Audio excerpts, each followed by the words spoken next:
Suara hujan malam itu terdengar jelas di dalam rekaman.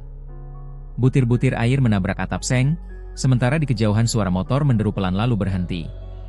Rekaman ini ditemukan 3 hari setelah kejadian, tersimpan di ponsel seorang driver bernama Doni Santoso, 29 tahun, kurir online yang biasa mengambil order malam di kawasan Kuningan, Jakarta Selatan.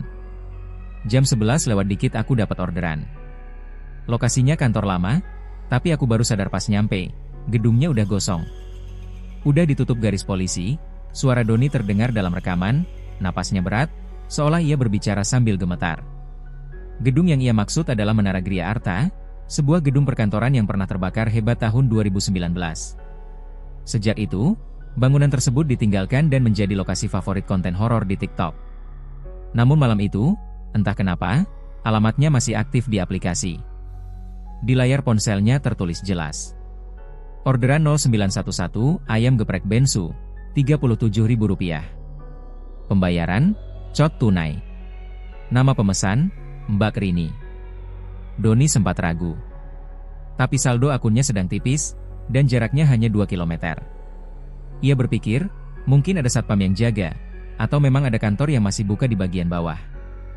Langkah pertama ke lokasi. Sekitar pukul 23.30 WIB, Doni tiba di depan Menara Gria Arta. Hujan masih turun gerimis.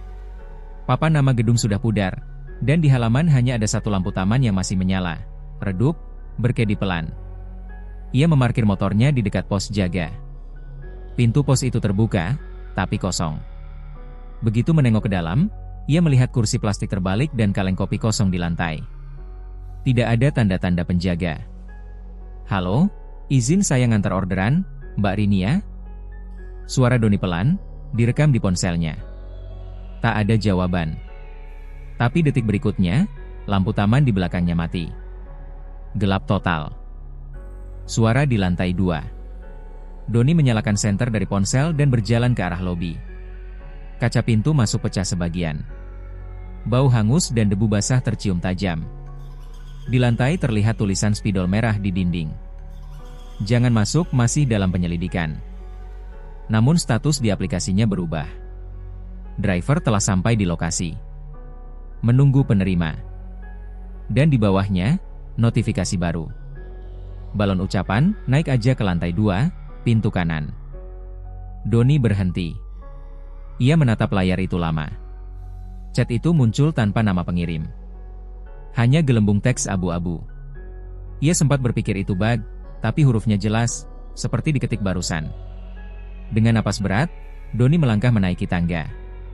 Setiap anak tangga berderit, basah oleh bocoran air dari atap. Begitu sampai di lantai 2, ia menyorot sekeliling. Lorong itu gelap, tapi ada satu ruangan dengan lampu putih berkedip, seolah-olah masih terhubung listrik. "Permisi. Mbak Rini, pesanannya udah nyampe ya?" Hening. Lalu terdengar suara kursi diseret dari dalam ruangan itu. Ruang meeting yang terbakar. Doni melangkah masuk. Ruangan itu dulunya ruang meeting, tapi kini penuh abu dan sisa meja hangus. Di ujung ruangan ada jendela besar, dan di bawahnya, sebuah meja bersih dengan kertas putih di atasnya. Di atas kertas itu, tergeletak uang Rp50.000-an, basah sebagian oleh air bocor dari plafon. Tapi yang membuat Doni gemetar adalah, ayam geprek di tangannya mulai mengeluarkan bau busuk, padahal baru ia ambil 10 menit lalu. "Mbak Rini?"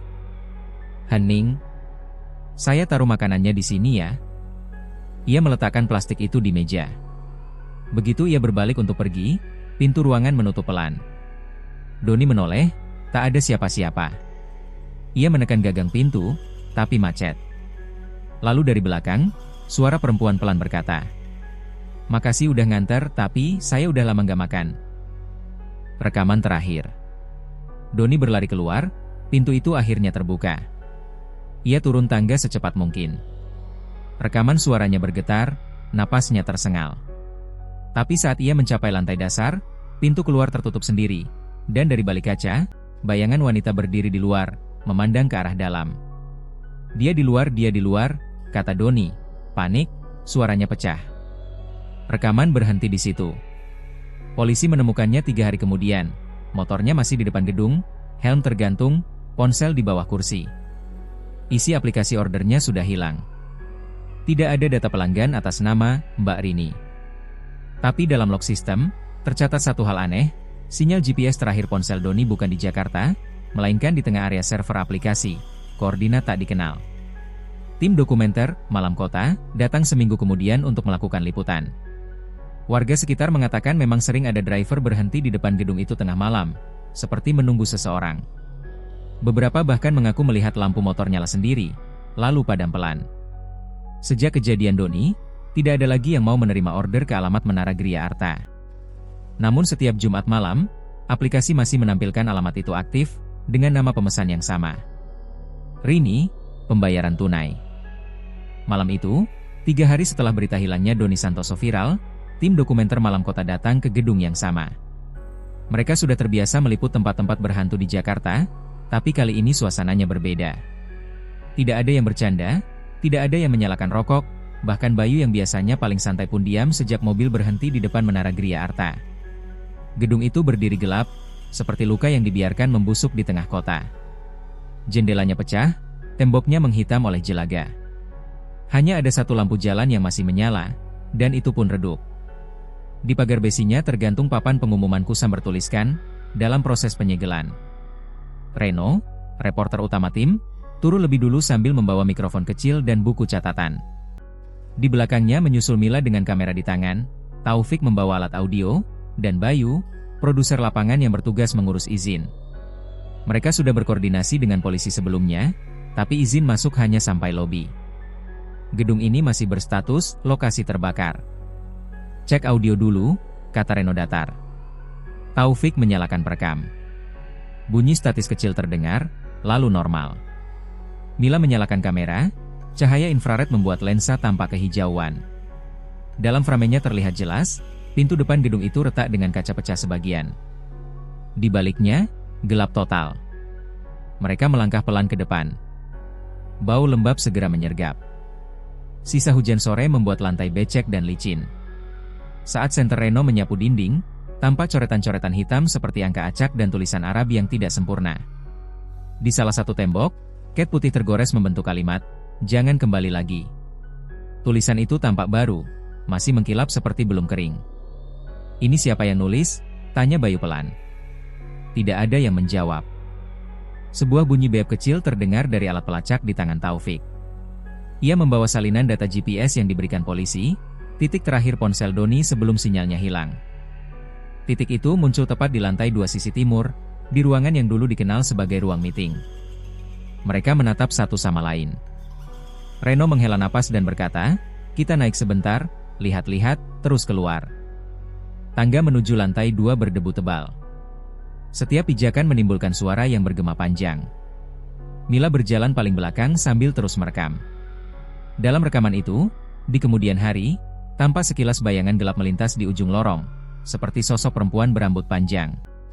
Tapi malam itu, tidak ada satupun dari mereka yang sadar. Lorong lantai 2 terasa dingin meski tidak ada pendingin udara. Bau arang dan logam terbakar masih tercium. Reno berhenti di depan sebuah pintu kayu hangus sebagian. Gagang pintunya bersih, seolah baru saja disentuh seseorang. Ia menatap Mila, mengangguk, lalu mendorong pintu pelan. Lampu senter menyorot ke dalam ruangan.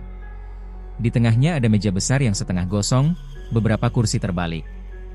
Namun di salah satu sudut ruangan, di atas meja kecil, ada plastik makanan dengan logo restoran cepat saji. Isinya masih utuh, nasi, sambal, ayam goreng, tapi warna ayamnya keabu-abuan, dan baunya seperti bangkai. Di sampingnya tergeletak selembar uang 50 ribuan yang lembab. "Ini makanan yang dia antar," bisik Mila. Reno mengangguk. Persis kayak di foto polisi. Taufik menyalakan laptop kecil dan membuka file audio dari ponsel Doni yang diberikan pihak berwenang.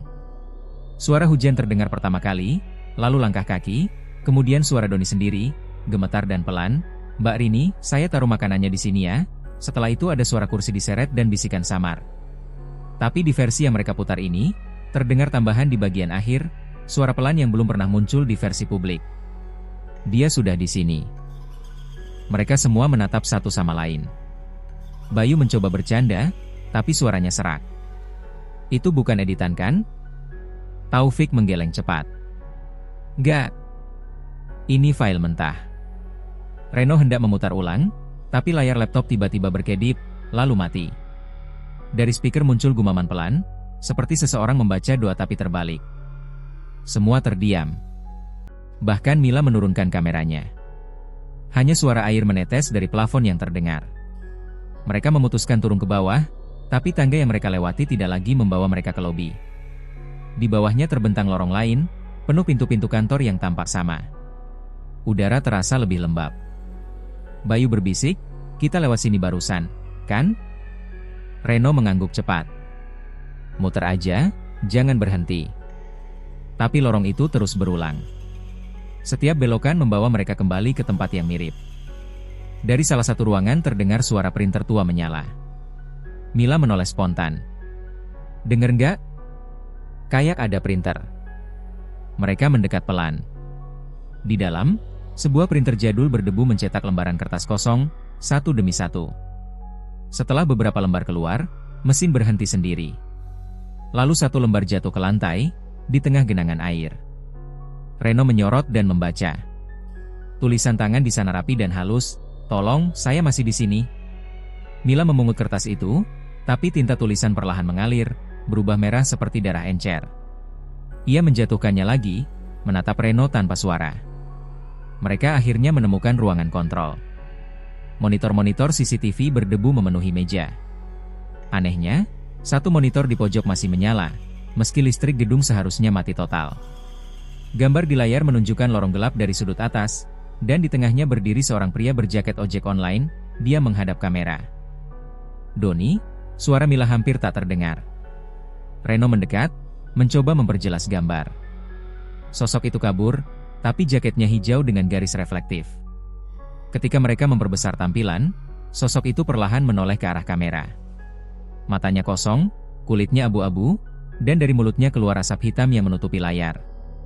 Semua monitor mati bersamaan. Mereka panik.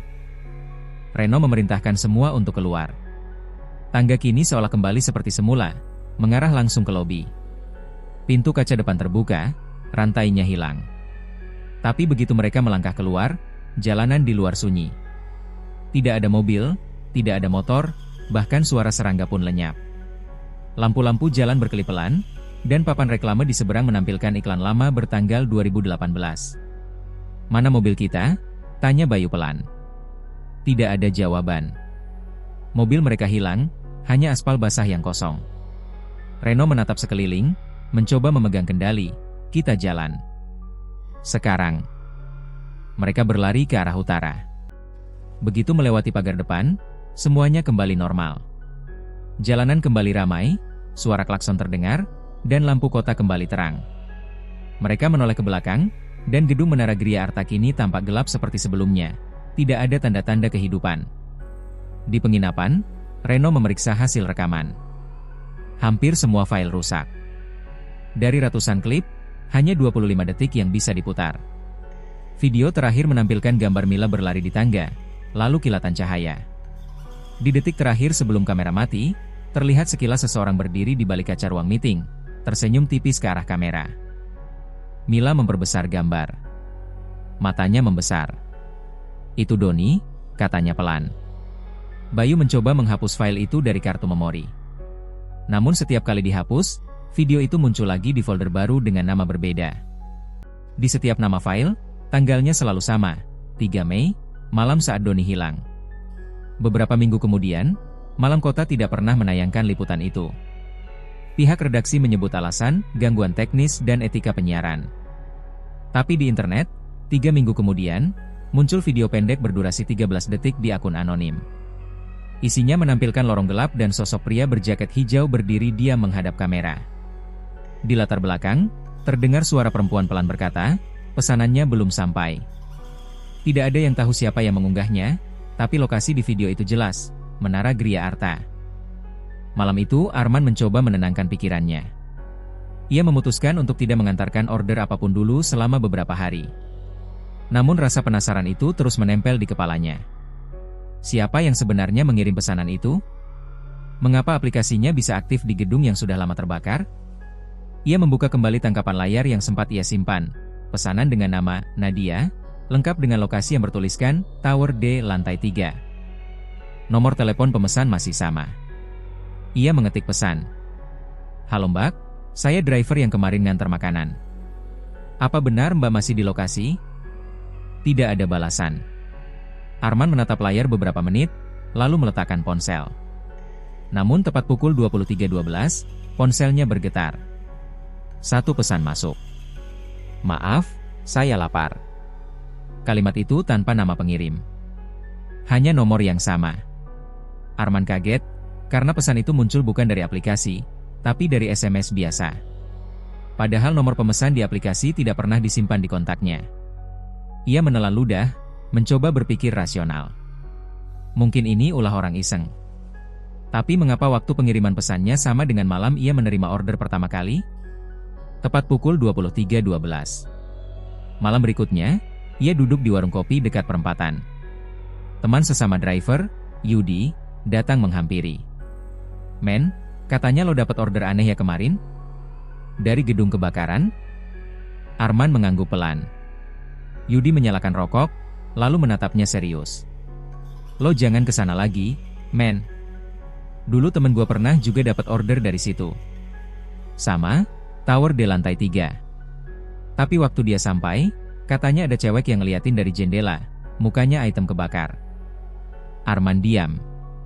Dadanya sesak. Ia tak tahu harus percaya atau tidak. Yudi melanjutkan, "Itu gedung pernah kebakaran tahun 2016. Katanya, yang kerja di lantai 3 itu bagian administrasi. Ada satu cewek namanya Nadia, dia gak sempat keluar pas kebakaran. Mayatnya gak pernah ketemu." Nama itu membuat bulu kuduk Arman berdiri. Nadia. Nama yang sama di aplikasi. "Lo denger dari mana, Di?" "Dari satpam lama gedung itu. Sekarang udah pindah, tapi masih sering cerita. Kadang katanya ada pesanan fiktif muncul malam-malam, terus sistem Gojek error bentar. Tapi kalau dicek, IP address-nya nyangkut di Tower D itu." Arman terdiam. Ia memandang jalanan yang mulai sepi. Lampu-lampu kendaraan berpendar samar di jalan basah sisa hujan sore tadi. Angin malam berembus dingin, membawa aroma tanah dan sesuatu yang entah kenapa mirip bau hangus. Pukul 12:05, Arman pulang. Tapi begitu sampai di kos, ponselnya berbunyi lagi, notifikasi order masuk. Restoran yang sama. Lokasi pengantaran yang sama. Ia tertegun. Tangannya gemetar menatap layar.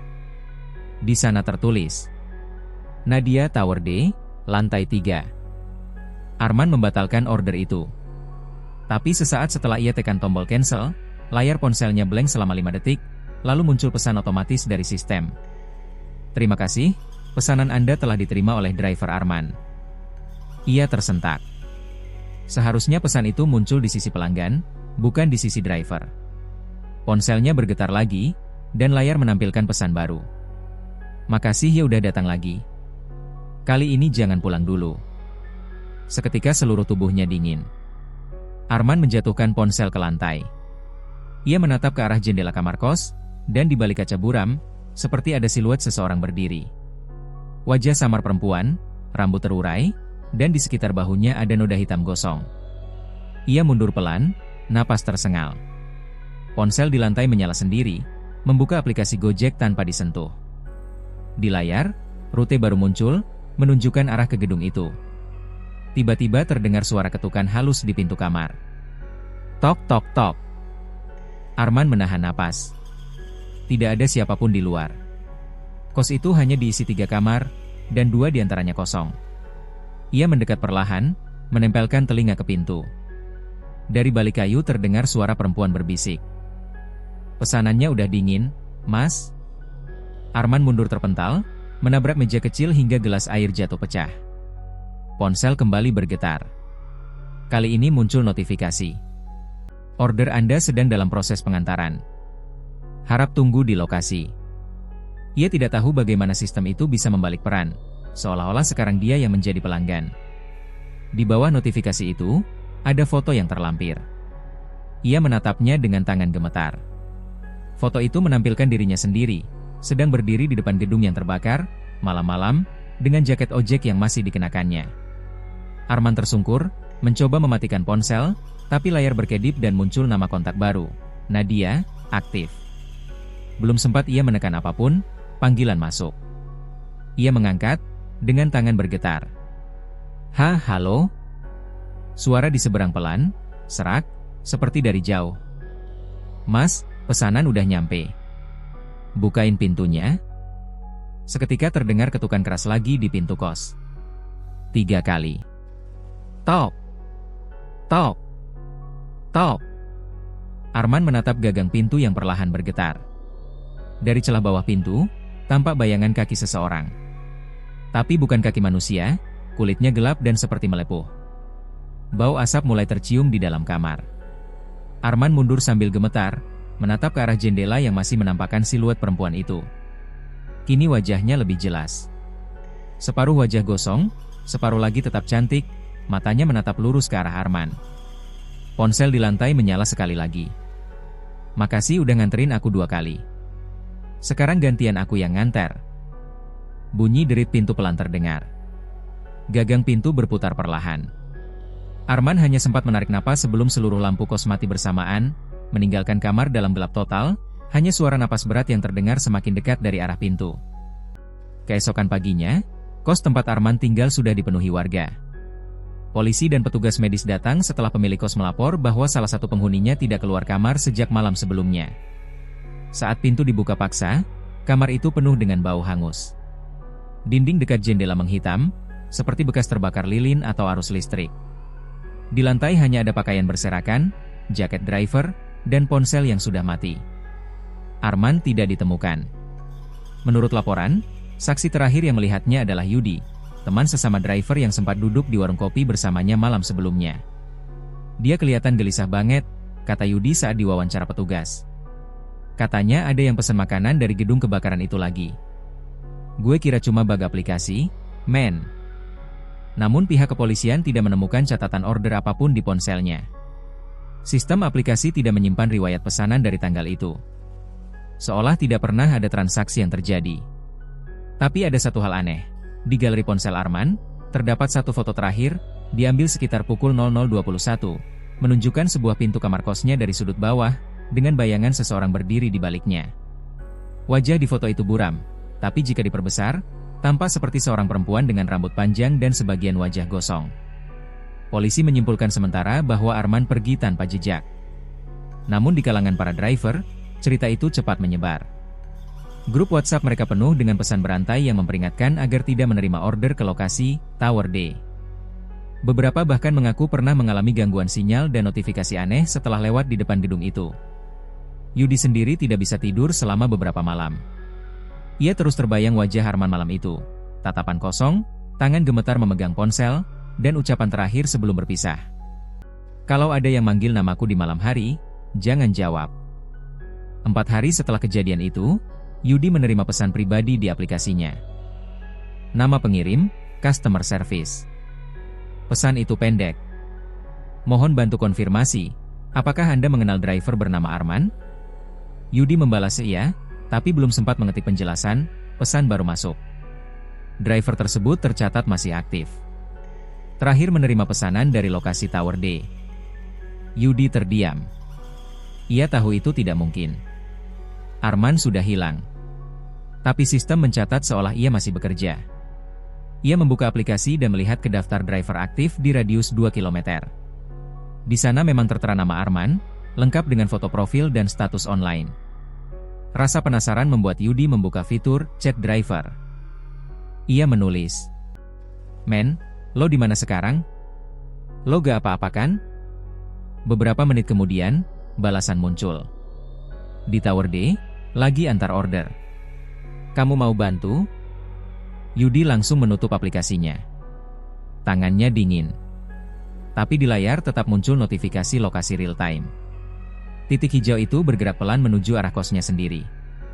Ia menatap peta digital itu dengan jantung berdebar. Dalam hitungan menit, titik itu berhenti tepat di depan koordinat rumahnya. Ponselnya berbunyi.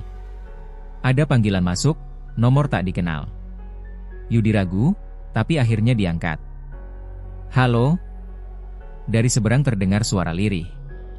"Yud, tolong aku gak bisa keluar." Itu suara Arman.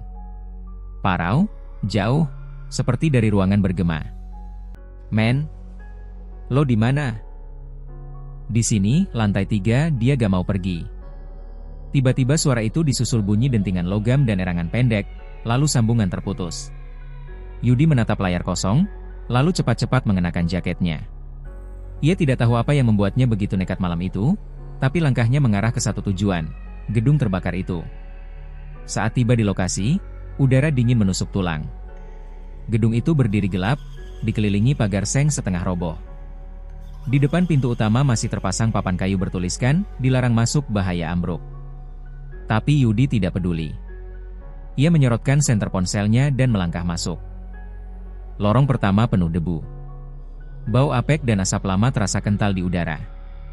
Setiap langkah memunculkan suara serakan kaca. Dindingnya hitam, bekas kebakaran. Di beberapa tempat, cat dinding terkelupas membentuk pola aneh seperti wajah. Ia menuju tangga ke lantai 3. Di setiap anak tangga, ada jejak sepatu baru, masih menekan debu. Ukurannya sama persis seperti sepatu driver. "Men," panggilnya lirih. Tidak ada jawaban, hanya bunyi tetesan air dari pipa bocor. Saat sampai di lantai 3, lampu senternya berkedip. Ada koridor panjang dengan pintu-pintu kantor di kiri kanan. Di salah satu pintu, plakat logam masih terbaca samar, "Administrasi Tower D." Yudi mendekat, menyorot kaca jendela pintu itu. Di dalam ruangan gelap, tapi samar terlihat bayangan seseorang duduk di meja, kepala menunduk. "Men," suaranya bergetar. Perlahan, sosok itu mendongak. Bukan Arman. Seorang perempuan, rambut panjang, kulit wajah setengah mengelupas, matanya kosong. Ia tersenyum pelan, lalu mengangkat sesuatu ke arah Yudi, sebuah kotak makanan yang gosong di tepinya. Yudi tersentak mundur, tapi tiba-tiba ponselnya berbunyi lagi. Notifikasi masuk. "Pesanan Anda telah diantar oleh driver Arman." Ia menatap layar. Di bawah pesan itu ada foto baru. Dirinya berdiri di depan pintu ruangan, diambil dari belakang, padahal ia datang sendiri. Cahaya senter padam seketika. Dalam gelap, terdengar langkah berat mendekat. Suara perempuan itu berbisik dekat telinganya. "Makasih udah datang, Mas Yudi. Gantian ya, jagain tempat ini." Yudi menjerit dan berlari menuruni tangga tanpa menoleh lagi. Napasnya memburu, langkahnya terpeleset, lututnya berdarah. Ia terus berlari hingga keluar gedung. Tapi saat menengok ke belakang, dari jendela lantai 3 tampak dua sosok berdiri berdampingan, Arman dan perempuan itu. Keesokan harinya, gedung itu kembali dijaga aparat setelah warga melapor melihat api kecil menyala di dalamnya. Tapi ketika petugas masuk, mereka tidak menemukan tanda-tanda kebakaran baru. Hanya ada 2 helm driver tergantung di dinding, hangus sebagian, dengan nama Arman dan Yudi tertulis di bagian belakangnya dengan spidol hitam. Polisi mengira ada orang iseng menaruhnya. Namun sistem aplikasi Gojek kembali mencatat aktivitas aneh malam itu. 2 akun driver melakukan order fiktif ke alamat yang sama. 1 menit berselang, lalu sistem mendeteksi logout bersamaan dari lokasi gedung Tower D. Di hari yang sama, rekan-rekan driver di grup WhatsApp menerima pesan siaran aneh, bukan dari admin grup. "Hati-hati ambil order malam. Kalau alamatnya Tower di lantai 3, jangan terima." Kadang bukan manusia yang pesan. Pesan itu dikirim dari akun bernama Arman, aktif. Beberapa menit kemudian, akun itu menghilang dari daftar grup. Sejak malam itu, gedung Tower D benar-benar dikosongkan dan dijaga oleh satpam baru. Tapi para driver masih sering melihat titik order muncul sebentar di peta aplikasi sekitar pukul 23.12 setiap malam Jumat. Order yang selalu muncul dengan nama yang sama, Nadia. Kadang, jika salah satu driver menekan tombol "terima", sistem aplikasi mereka langsung crash, dan posisi GPS akan berpindah otomatis ke koordinat gedung itu, meskipun mereka sedang berada puluhan kilometer jauhnya. Tak ada yang tahu bagaimana mungkin sistem bisa menampilkan lokasi yang sudah lama nonaktif. Beberapa teknisi dari pihak perusahaan bahkan mencoba menonaktifkan lokasi tersebut secara manual, tapi sistem selalu menolak. Di layar muncul pesan error. Lokasi ini masih digunakan oleh pengguna aktif. Mohon tunggu pesanan selesai. Dan entah mengapa, nama pengguna yang tercatat di sistem selalu sama, Arman, driver aktif sejak 2019. Malam-malam berikutnya, beberapa warga sekitar mulai mengeluh. Mereka mendengar suara motor berhenti di depan gedung tua itu. Kadang terdengar suara percakapan singkat antara laki-laki dan perempuan, lalu hening. Saat mereka menengok keluar, tidak ada siapapun di jalan. Di antara mereka, ada seorang penjaga malam baru bernama Pak Rusdi. Ia mengatakan pernah melihat cahaya hijau kecil seperti dari layar ponsel di lantai 3 gedung itu, diikuti suara seseorang berkata lirih, "Pesanannya sudah sampai, Mbak." Lalu lampu itu padam, dan bau hangus menyebar di udara. Hingga kini, Tower D tetap berdiri kosong. Tapi bagi para driver yang bekerja malam, nama gedung itu menjadi semacam legenda. Mereka percaya, sesekali ada pesanan yang datang bukan dari manusia, dan yang menerima pun mungkin tidak akan kembali. Beberapa minggu berlalu sejak kejadian di Tower D. Nama Arman dan Yudi kini hanya dibicarakan dengan suara pelan di antara sesama driver malam. Tak ada kabar lanjutan dari keluarga maupun pihak kepolisian. Semuanya menggantung, seperti peristiwa yang perlahan ingin dilupakan. Tapi sesuatu di sistem digital tampaknya tidak pernah benar-benar hilang. Seorang pegawai bagian teknis bernama Raffi, yang bekerja di divisi keamanan data perusahaan aplikasi itu, mulai memperhatikan sesuatu yang janggal. Setiap malam Jumat sekitar pukul 23.00-23.15, ada satu aktivitas login misterius dari akun driver bernama Arman. Padahal, berdasarkan catatan internal, akun itu telah dihapus secara permanen 2 bulan sebelumnya. Raffi penasaran. Ia mencoba melacak lokasi login melalui peta digital. Koordinatnya selalu sama, Tower D, lantai 3. Ia memeriksa ulang jaringan, membandingkan IP address, dan menemukan pola aneh. Setiap login muncul bersama lonjakan kecil suhu server, seolah ada sesuatu yang memicu energi panas dari lokasi yang seharusnya mati. Malam itu, Raffi memutuskan melakukan pemeriksaan langsung. Ia mengunduh data log dari sistem dan menelusuri jalur kode program. Dalam tumpukan baris data, ia menemukan satu string pesan yang tak masuk akal. Di tengah deretan angka dan simbol, ada tulisan berbahasa Indonesia. Pesanan belum selesai. Mohon jangan hapus akun. Raffi mematung di depan layar. Ia mencoba membuka log lama dari tahun 2016, tahun yang disebut dalam laporan kebakaran gedung itu.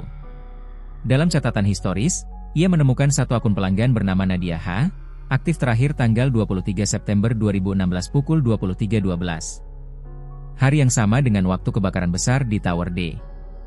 Menurut berita lama yang masih tersimpan di arsip daring, kebakaran itu menewaskan 7 orang staf administrasi, tapi satu diantaranya tidak pernah ditemukan, seorang karyawan wanita bernama Nadia Hartanti, usia 25 tahun.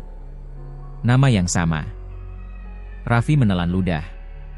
Ia merasa jantungnya berdetak keras. Ia memutuskan untuk tidak memberitahu atasannya dulu.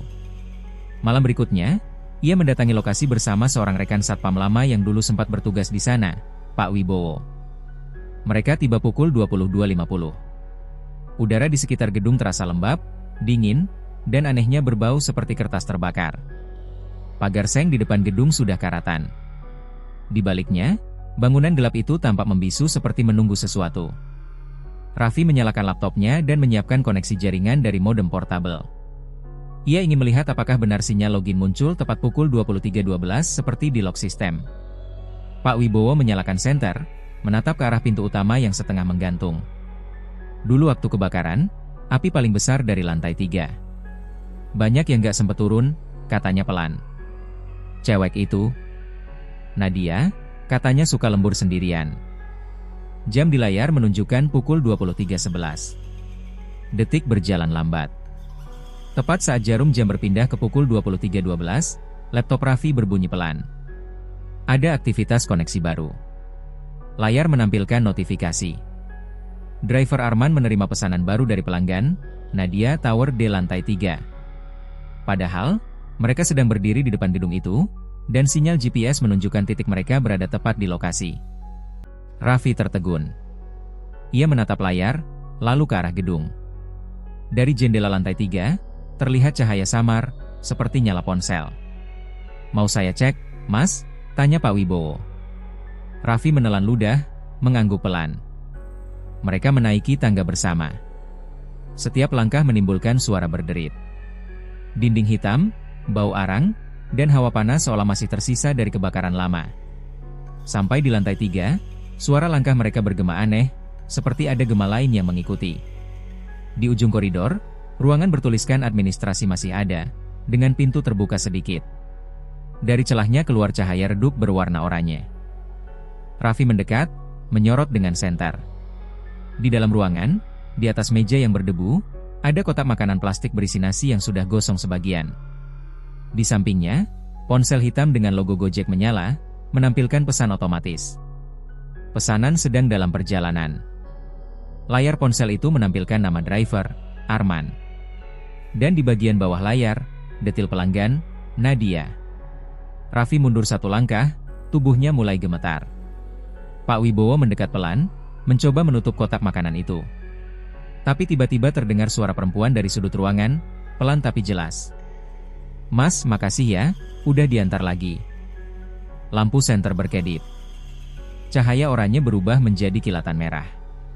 Sosok perempuan berdiri di pojok ruangan, wajahnya terbakar separuh, matanya memantulkan cahaya seperti bara.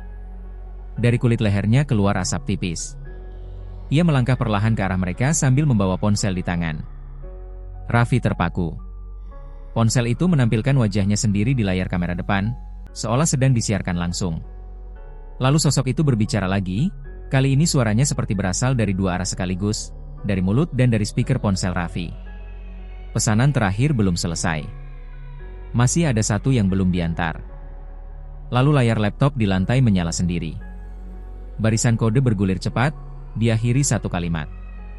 Driver pengganti ditemukan, Raffi. Suara jeritan Pak Wibowo menggema. Ia menarik tangan Raffi keluar ruangan, berlari menuruni tangga secepat mungkin. Tapi di tengah lorong, hawa panas menyeruak tiba-tiba, seperti kobaran api muncul dari udara kosong. Dinding memerah, cat meleleh, dan udara penuh bau terbakar. Ketika mereka berhasil keluar dari gedung, Raffi menoleh ke belakang. Lantai 3 tampak menyala seperti diselimuti cahaya oranye, tapi tidak ada api nyata. Hanya siluet seorang perempuan berdiri di jendela sambil melambaikan tangan. Mereka berdua langsung pergi, tak menoleh lagi. Namun keesokan harinya, berita muncul di portal lokal, gedung Tower D kembali mengalami kebakaran kecil di lantai 3. Petugas pemadam yang datang hanya menemukan sisa asap tipis dan sebuah laptop meleleh di dekat meja. Raffi tidak kembali ke kantor selama seminggu. Ketika akhirnya ia memeriksa email kerjanya, ia menemukan satu pesan otomatis di folder drafts, entah kapan ditulisnya, dengan subjek. Pesanan belum selesai. Isinya hanya satu baris.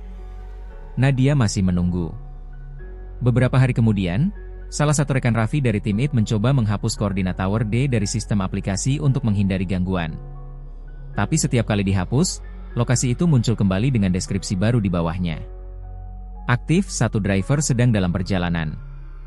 Dan anehnya, waktu terakhir aktivitas selalu sama, pukul 23.12. Bulan berikutnya, seorang driver baru bernama Andra yang belum tahu cerita itu menerima pesanan malam-malam dari pelanggan bernama Nadia. Alamatnya, Tower D, lantai 3. Pembayaran, cash on delivery. Saat ia sampai di lokasi, gedung itu sudah dijaga ketat oleh pagar seng, dan tanpa papan besar bertuliskan, area dilarang masuk. Tapi di dalam aplikasi, peta menunjukkan sinyal seolah gedung itu masih beroperasi. Ia menekan tombol, chat pelanggan, dan mengetik. "Mbak, saya sudah di depan gedung. Mau saya taruh di mana makanannya?" Tak lama, balasan masuk. "Masuk aja. Saya di lantai 3. Gak usah takut, cepat aja ya." Andra menelan ludah. Ia berpikir mungkin pelanggan bekerja di area proyek renovasi. Ia memaksa masuk melewati celah pagar, membawa plastik makanan yang masih hangat. Beberapa menit kemudian, seorang warga sekitar yang masih terjaga melihat motor Andra parkir di pinggir jalan. Mesin masih menyala, lampu depan menyorot ke arah pagar. Tapi tidak ada orang di sekitarnya. Helmnya tergantung di spion. Keesokan paginya, warga melapor karena motor itu masih di tempat yang sama. Polisi datang, memeriksa area sekitar, namun tidak menemukan siapapun. Di ponsel Andra, yang masih terpasang di dudukan motor, layar aplikasi terbuka dengan status. Pesanan telah diterima pelanggan. Terima kasih. Sejak hari itu, kisah Tower D semakin menyebar. Bukan hanya di kalangan driver, tapi juga di forum internet dan kanal YouTube yang membahas misteri kota. Beberapa orang bahkan datang ke sana untuk membuat konten eksplorasi malam, tapi tidak satupun dari mereka berhasil merekam lantai 3. Kamera mereka selalu error, atau filenya hilang begitu kembali ke rumah. Satu-satunya rekaman yang berhasil ditemukan hanyalah potongan video berdurasi 12 detik dari kamera CCTV jalan di depan gedung. Terlihat motor berhenti, seseorang mengenakan jaket hijau turun membawa kantong makanan, lalu memasuki pagar seng. Setelah itu, hanya tampak kilatan cahaya oranye dari jendela lantai 3, seperti nyala api kecil, sebelum semuanya gelap. Kini gedung Tower D resmi dinyatakan zona larangan.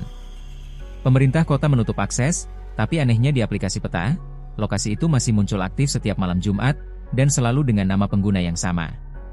Kadang jika seseorang mengetik Tower D lantai 3 di kolom pencarian, muncul pesan otomatis di layar. Sedang memproses pesanan Anda. Harap tunggu di lokasi. Tak ada yang tahu bagaimana data digital bisa menyimpan sesuatu yang seharusnya sudah lama padam. Mungkin, seperti arwah, sistem pun punya ingatan. Ia mengulang perintah yang sama tanpa henti, mengirim sinyal yang tak pernah benar-benar berakhir. Dan bagi para driver malam, pesan itu menjadi legenda. Jangan pernah terima pesanan tanpa nama, apalagi kalau alamatnya Tower D, lantai 3. Karena yang memesan mungkin bukan manusia, dan yang mengantar mungkin tidak akan pernah kembali.